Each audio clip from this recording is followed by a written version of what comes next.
నమస్తే, పొలిటికల్ వ్యాస్కు స్వాగతం. మనతో పాటు ఎంఆర్పిఎస్ వ్యవస్థాపక అధ్యక్షుడు మందకృష్ణ మాదిగ గారు ఉన్నారు. ఈరోజు తెలంగాణలో జరుగుతున్నటువంటి ఎన్నికలకు ఎజెండా సెట్ చేసినటువంటి మందకృష్ణ మాదిగ గారితో మాట్లాడదాం. నేను చాలా ఓపెన్గా చెప్తున్నాను, మీరు ఒక ఎజెండా సెట్ చేసారు. మీరు చేసినటువంటి ఎజెండా సెట్టింగ్ వల్ల కాంగ్రెస్ పార్టీ రాజ్యాంగాన్ని రద్దు చేస్తుందని వాళ్ళు ఒక దాన్ని ఎజెండా సెట్ చేశారు.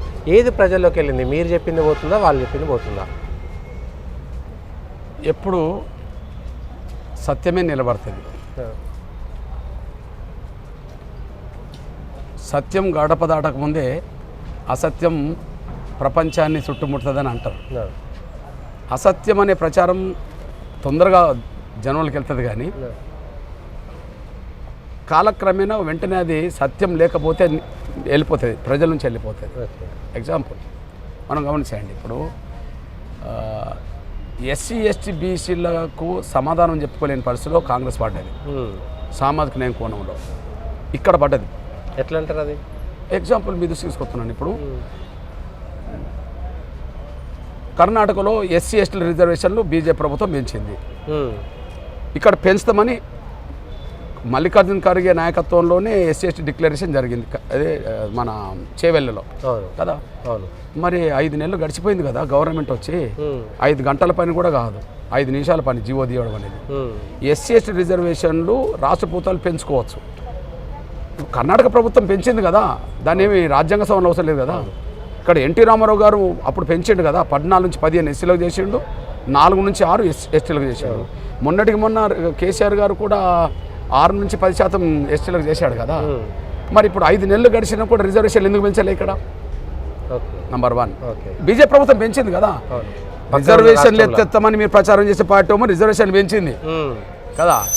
రిజర్వేషన్ కాపాడతామన్న మీరేమో పెంచుతామన్న మీరు ఇక్కడ పెంచలే. అంటే సత్యం ఎవరు నిలబడ్డట్టు అసత్యం, నువ్వు అసత్యం ప్రచారం చేస్తున్నావు. రెండోది, ఇక్కడ ఈ ఎన్నికల్లో అసెంబ్లీ ఎన్నికల్లో జరిగిన పరిణామాలు ఏంటంటే, కారణాలు ఏమైనా కేసీఆర్ కుటుంబం మీద బాగా వ్యతిరేకత వచ్చింది. కుటుంబ పెత్తనం వల్లనో, వాళ్ళ మాటల వల్లనో, వాళ్ళ పోకడల వల్లనో, వాళ్ళ కుటుంబ అవినీతి వల్లనో ప్రజల్లో వ్యతిరేకత వచ్చింది. ఆ వ్యతిరేకతను ప్రతిపక్షంగా క్యాచ్ చేసుకునేది. ప్రజలు అటు వైపు ఓట్లేసారు. ఓకే, బీజేపీ ఓటు పెరిగింది, సీట్లు పెరిగినాయి, కానీ ప్రతిపక్షంగా ప్రజలు దాన్ని ఆదరించారు అంతే. అంటే కాంగ్రెస్ మీద ప్రేమతో ఓట్లేసిందని కాదు, కోపం బీఆర్ఎస్ మీద ఉండడం వల్ల ఓట్లేశారు కదా. మరి ఇప్పుడు కాంగ్రెస్ మీద అప్పుడు కొంతమంది మాదిగలు ఓట్లేసింది అనుకో, ఇప్పుడు కాంగ్రెస్కు మాదిగలు ఓట్లేయరు. ఎందుకు ఎత్తారు? ఇప్పుడు 4 ఎస్సీ స్థానాలు రిజర్వేషన్లో ఎన్నికలు జరుగుతున్నాయి ఏకకాలంలో. 3 లోక్సభ, 1 కంటోన్మెంట్ అసెంబ్లీ. తెలంగాణలో అతిపెద్ద జనాభా గల కులం మాదిగలు. ఎస్సీలో 70% మంది మాదిగలు ఉంటారు. ఎస్సీలో 4లో 3 మాదిగలకు ఇవ్వాలి కాంగ్రెస్. ఒక్కటి కూడా ఇవ్వలేదు కదా. ఒక్కటి కూడా ఇవ్వలేదు కదా. అంటే ఇదంతా జనంలోకి వెళ్ళింది కదా, ఇదంతా పబ్లిక్లోకి వెళ్ళింది కదా. అంటే మమ్మల్ని గుర్తించలేదు, మమ్మల్ని అవమానించింది కాంగ్రెస్ అని నేను బయట మాట్లాడడం పక్క పెట్టండి. కాంగ్రెస్లో ఉండబడి మాదిగ లీడర్లోని అభిప్రాయం ఉన్నది కదా. మా మోత్పల్లి నరసింహ సీనియర్ కాంగ్రెస్ లీడర్ ఆయనే వచ్చి బయట చెప్పాడు కదా. అంటే ఏమవుతుంది, మొన్న కేసీఆర్ని ఓడించడం కోసం మాదిగల్లో కొంతమంది కాంగ్రెస్ కేసీఆర్ కానీ ఇప్పుడు కాంగ్రెస్కు వేయరు కదా.